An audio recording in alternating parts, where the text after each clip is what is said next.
John Barnes on BBC Radio Lancashire. It's 10 to 9 in the morning. Hello, it's John Barnes. It's a Wednesday because between Christmas and New Year, you do need to be reminded every day what day it is. It's Wednesday. Hello, good morning. It's John Barnes here. After 9 o'clock, I'm joined by Tim Cook. Tim Cook, of course, he's a rat catcher.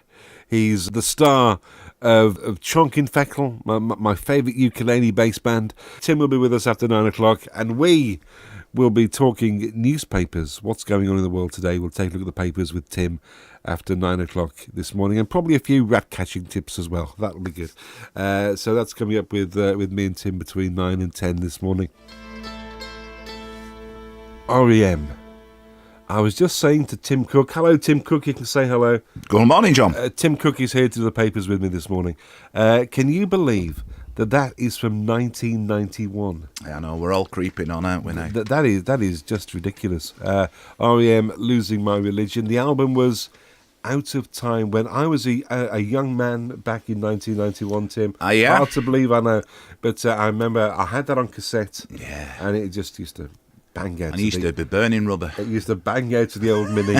Happy days. Tim's here to talk papers in a bit. Tim, of course, rat catcher. Yeah. You know, you're very good at rat catching. Well, it's the rat time of year, you know. Because I've been able to do that with you in the past. You have.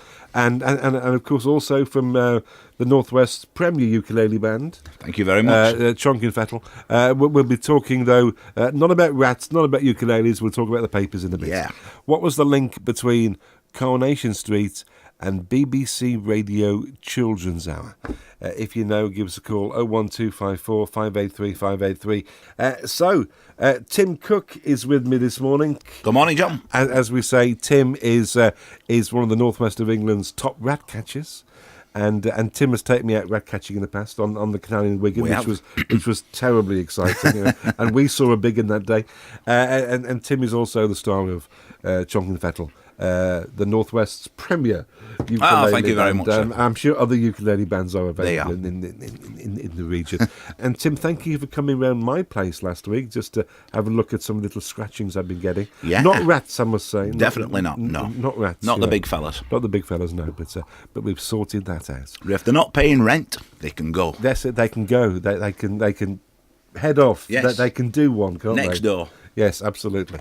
In my case, it turns out at the back of my house, I've got a brick missing, which is where things are. Well, anything, they'd love to get into these nooks and crannies, you know, and once they can get in, that's it. That's it. And they don't go unless you evict them. Evict them, you see, because they want to keep warm and they want to eat your food, John. And who can blame them? Well, why not? If I could do it, I would do it myself.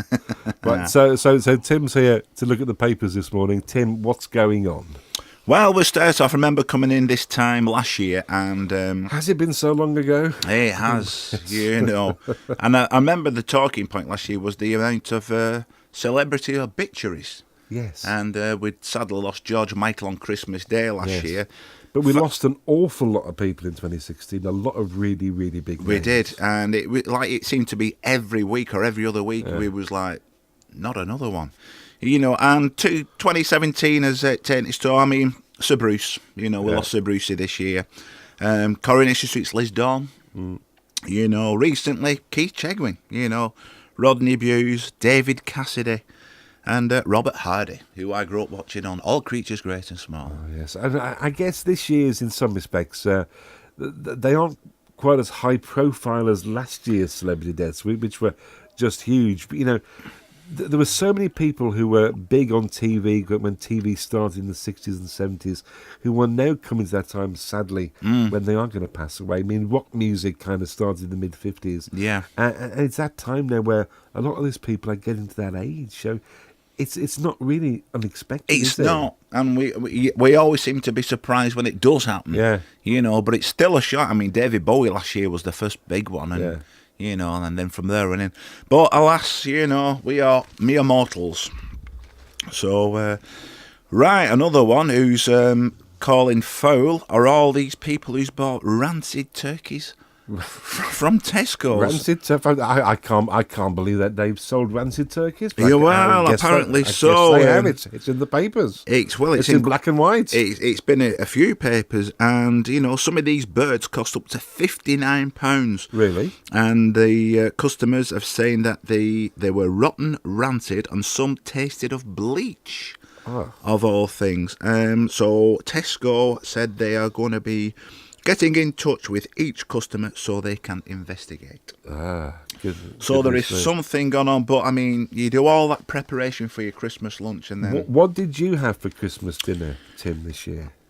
What we did last year, we found a place, and they did a little mini crown called a Supreme, and it's cooked, and all you've got to do is slice it, stick it in the oven for 10 minutes, warm it up. Hey presto! What could be better? Now, my other half, the very lovely David, was saying this year, I should get a turkey crown. We should get a turkey crown. I don't even know what a turkey crown is. Yeah, well, it's had all the gubbins, the bones, and it's just the meat, and you get a big block of. It sounds a bit posh, Tim.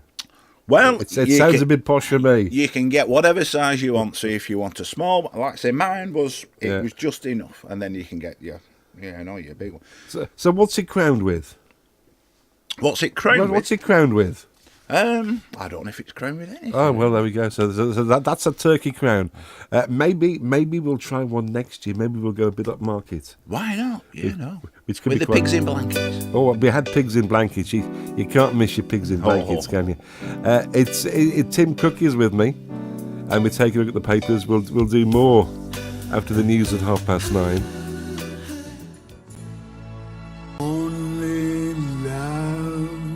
What could be more laid back than Louis Armstrong? And we have all the time in the world. John Barnes at BBC Radio Lancashire. Tim Cook with me this morning, taking a look at the papers. Tim, when I got up this morning, I wasn't feeling that well. But seeing your smiling face, has made me feel a little bit better. Oh, good on you, John. Thank you so much. I've got a bit of the old croaky thing. I don't know what's going on. I guess it's all going about, as they say. It is. There's a lot of it about, Tim. It's not cold enough. It's allowing these germs breed. It needs to be much colder. It does. We need that cold snap. It does. I see. Have you got tea or coffee there, Tim? I've got. Dave's made me a nice cup of mug in the. A cup of mug. A cup of mug. A mug. Of the Police Department City of New York mug. That's excellent. That's fantastic. I'm pleased to see you being looked after. What else is happening in the papers this morning, Tim? Right then, this lady, Karen Anvil. Who's Karen Anvil and what she's no idea. Done? Well, basically, she was at Sandringham and she screamed like a madwoman, and she got Harry and Wills and Kate and Meghan to turn around. I do know who she is now. And she took the photograph. Yes. And this photograph is in most of all the papers. All the royal photographers, all the big press photographers, she took on the an old battered iPhone, and she's going to get quite a bit of money. It doesn't say how much, but it's going to go towards her daughter's education. It is a great picture. It is. And this is the picture of the four young royals arriving at church on Christmas Day at Sandringham. And she was in the right position away from the official press photographers who didn't get as good a shot. And she kind of said, "Over here." And they looked, and it is a great picture. She got there 3 hours before, so the early bird catches the worm, as they say. I guess so. And, and the money she's got to. And it's very interesting because I did actually look at her Twitter feed yesterday when I read this story. Ah, right.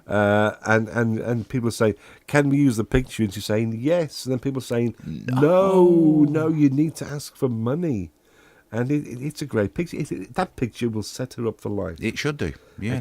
Now, look, Tim. Let's talk to Colin. What was the link between Coronation Street and BBC Radio Children's Hour? Violet Carson. Violet Carson, yes. The lady in the hairnet. That's it.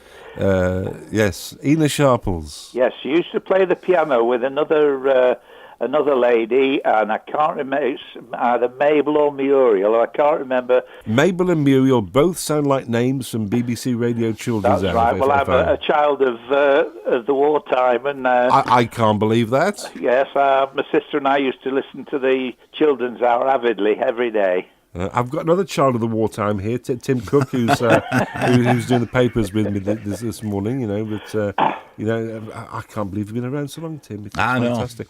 Anyway, thank you for calling.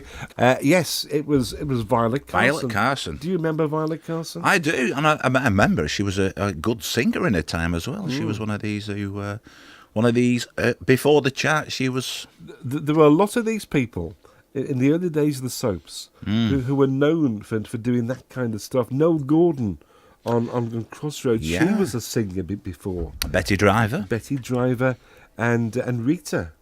Really? Rita's a singer as well, isn't she? She was singing on Coronation Street. Barbara Knox on Christmas Day.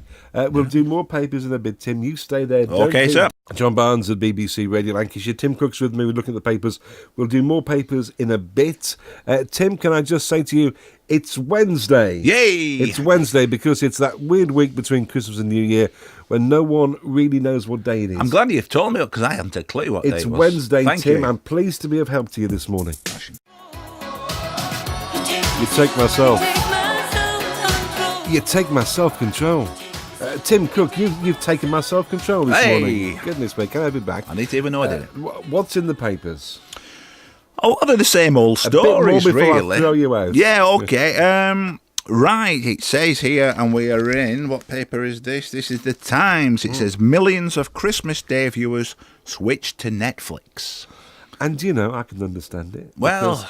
Because people have said for years, people have moaned saying, Christmas TV isn't as good as it was when I was a lad or whatever. Mm-hmm. And I've always thought, actually, it's different here. It's in some respects, it's better. But this year, I thought it was pretty awful. It was. Every time I put something on, I've seen it. I've seen it. So if you want to relive your childhood, you can do, because they're just repeating, you know, the two Ronnies or whatever. But it looked like the Queen, she came out on top anyway with her combined BBC, ITV and Sky. And then the other Queen, Mrs Brown, yes, she topped the ratings, and along with Strictly and a few others. Do you know, I have kind of, I know all the sort of critics can't stand Mrs Brown. And I was a bit like that before I first saw it, and I thought, oh, it's rubbish. But it's actually, it's very warm-hearted. And it's very modern in some respects in its attitudes to life. Yeah. But it is pretty rubbish. It is. But there seems to be a poignancy about it. Yes, there is. And, you know, and there's an issue with it. But and there's always a Christmas joke involving a tree. And you just knew where it was going. You do. You can plot ahead. You knew where that was going. But you still chuckle out with it, you know. And, so I've kind of got warm feelings towards Mrs Brown, even though I know it's rubbish. Yeah, but I mean, they do a lot of the live shows and they still sell out, you know. It's a big earner for them. Right, another one now, and this one is in the Express now. How to clean up with the old wives' tales that work. Yes. And we've all tried these a few other times. Now, this one is work. There's a tick at the side of these. If you put a splash of lemonade in the water, it prolongs the life of cut flowers. Does it really? Apparently so. I should remember that next time. Next time you get some cut flowers... The next time I buy him flowers, I should remember. Bang some lemonade in. Yes.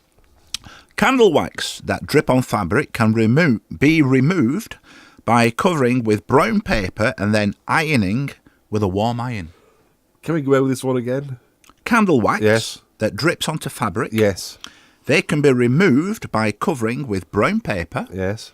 And then ironing gently with a warm iron. Now, apparently it must stick to the brain and you can retrieve it.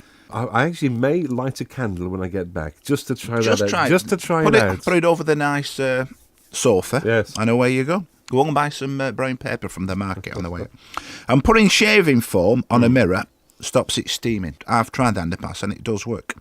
Now, the ones that don't work is the inside of a banana skin does not shine leather.